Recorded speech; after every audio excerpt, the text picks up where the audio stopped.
Drama serial खुदा गवाह की अगली किस्त में हम देखेंगे कि आलिया बेगम का शक दूर नहीं हो रहा होता। वो शहरी बेगम के इतना आराम से मान जाने पर बहुत हैरान होती हैं। वो जायशा को समझाती हैं कि वो ये शादी ना करे, मगर जायशा बज़िद होती है, जिस पर वो उसे कहती हैं कि भाभी जो कि अपने पुराने रिश्ते निभाने तक के लिए राजी नहीं थी, नए रिश्ते पर कैसे राजी हो गई।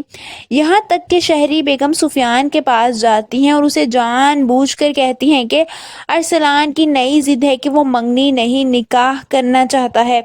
वो झूठ बोल रही होती हैं। ये सुनकर सुफियान मजीद परेशान हो जाता है।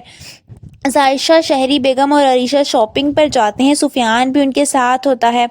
वो बहुत दुख से जायशा को देखता है, जो उसे मुकम्मल नज़रअंदाज कर रही होती है। वहीं शहरी बेगम और अरीशा को वो लड़का नज़र आता है जिसने अरीशा को रिजेक्ट किया होता है। अरीशा उससे इतने अरसे बाद मिलकर काफ़ी परेशान हो जाती है।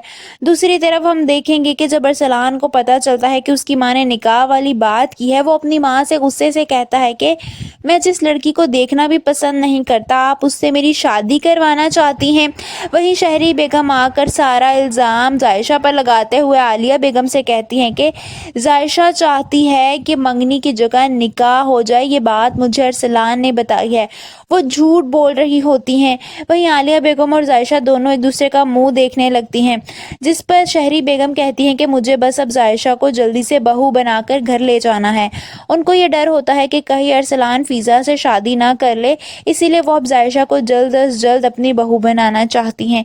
वहीं हम देखेंगे कि आलिया बेगम जायशा से कहती हैं कि पता नहीं भाभी अब कौन सी नई चाल चल रही हैं, जिस पर जायशा कहती है कि चलने दें, जो भी चाल चल रही है इस बार मैं भी वैसे नहीं रही, इस बार मैं भी पूरा बदला लूंगी और वो मेरा एक नया चेहरा देखेंगी।